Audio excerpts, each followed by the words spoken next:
what would they do to prepare, especially here in Juneau? One, put together a go kit. Have their medications for 3, 4, 5 days. Have food for their pets. Have a plan. Where are they going to go? Do they have friends that they want to go to? Pay attention to if a shelter opens and they're willing to go to a shelter, where that shelter is located at. Talk to their friends, talk to their neighbors. What are they going to do? How can they help them? They could prepare their house a little bit. You know, they could get some of their more vulnerable things up off the floor. They could put them on a top shelf. They could be ready to leave earlier than they might otherwise so that they could get their car out of the flooded streets. It's one of the issues that happened last year. Second question is, what should they do if the Weather Service issues an alert? Pay attention. Don't think it might not happen. Err on the side of caution. And if their circumstances allow, get out. You know, if it's going to crest at noon, you know, find a friend, go buy coffee, go to a restaurant, something like that. If it's going to happen in the middle of the night, find a Red Cross shelter. Find somebody that can take you in. Be mindful of your pets, and make sure you take them so you're not worried about them when you have to leave a home. You're not leaving them behind. And make sure in that to-go kit, cell phones, cell phone chargers, medications, toys for the kids, food for your pets, you know, blankets. If you got a favorite pillow, Red Cross does not have the best pillows in the world if you're going to sleep in a cot, I can guarantee you. And you could load your car with some of that stuff if you get a warning. If they say in a day or two, you could put that stuff in your car. So when you get in your car, you don't have to load up the car. That's an extra 15, 20, half an hour, depending on what you want to do. And then make sure they keep track of the information that's coming out from the news, from the Weather Service, from the Red Cross, from the state, from the city. City's going to be sending out alerts. National Weather Service is going to be sending out alerts. Don't ignore those. You know, you can be skeptical, but err on the side of caution. And it doesn't hurt to leave. If nothing happens, it really is painful and hurts if you don't leave and something bad happens and you can't get out. I would recommend that if they get a warning, they find a place to go. They try to time so that they can get out. If you get out 2, 3, 4 hours earlier, then maybe they would suggest no harm, no foul. If you try to get out 3 to 4 hours later, there may be harm. So I would just say be cautious, pay attention, and just don't assume that everything will be okay, but have a plan so that you know you will be okay no matter what happens.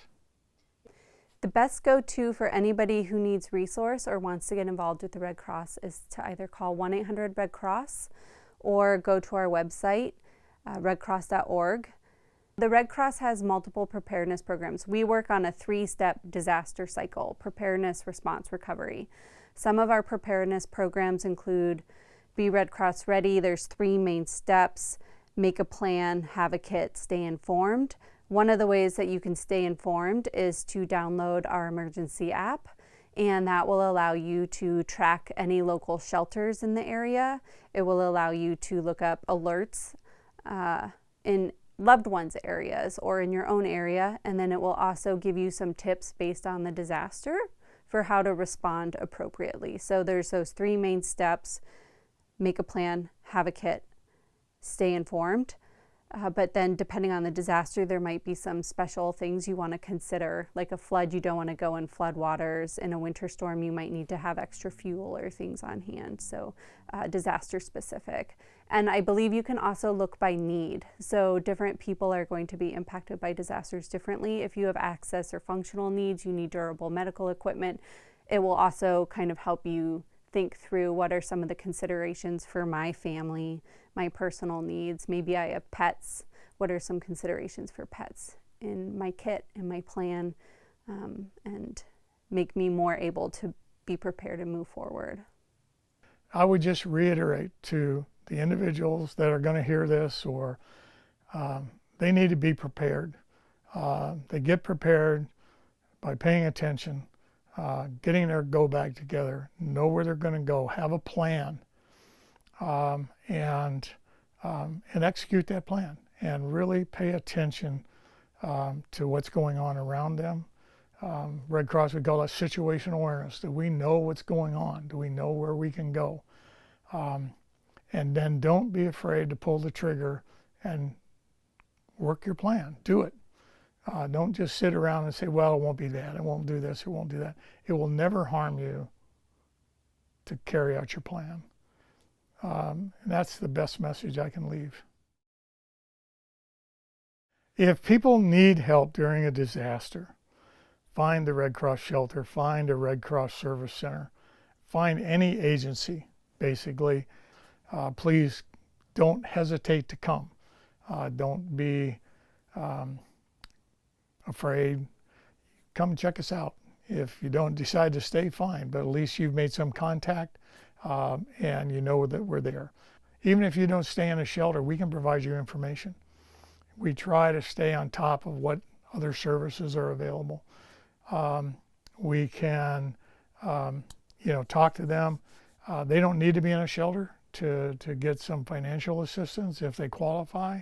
Yeah, so our app is free. We have lots of free apps to download. We have Pet First Aid, we have Human First Aid, we have Emergency app. So make sure you get the app that you want for your family. So with our emergency app, like my mother lives in Colorado, I've put in her area code and I put in my area code. So in the event that a wildfire or storm happens in her area, I can say, Mom, get your stuff together, get the dog together, and then I will find you a shelter. And so then I can look and I can find the closest shelter and help guide her that way. And so the app, you can put in different area codes that are important to you. If you're traveling, like I had friends who were going to Denali last week, and I was like, have you paid attention to the fires happening? You can set for your location and find shelters and resource that way. The Red Cross provides a lot of services to people who are caught in disasters. Our first role generally is sheltering. We provide comfort, we provide medical care, we provide a safe place to sleep, a safe place to get away from their homes if their homes have been damaged or threatened to be damaged. From that, then we try to meet their needs in order to get them back either in their home or in a stable place.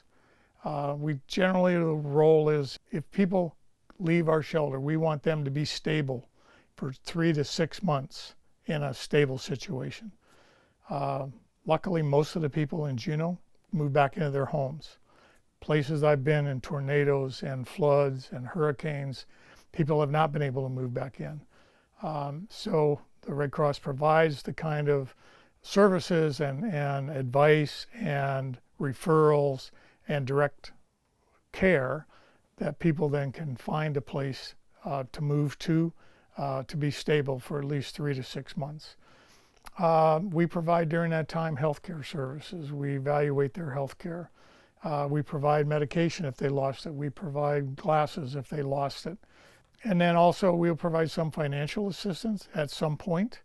And if it's a large disaster like the fires in Los Angeles, the fires in Maui, there will be long-term recovery assistance in the sense of being there for them, providing additional financial resources. If they need to come into a shelter, they're suffering maybe the worst day of their life. And we need to be there so that they know that they're safe, that they're comfortable, they can relax a little bit, and then we can try to provide services. If people want to volunteer, first thing people want to do in a disaster, they're not affected, they want to volunteer. It is fine to call the Red Cross. It's better than just showing up. Showing up makes it harder to manage because we don't know if they have any skills. We don't know if the skills match the needs. So what the Volunteer Center did last year was they kept a whiteboard. I need mucking out. I need somebody to move sheetrock. I need somebody to haul furniture out. I need somebody to remove debris.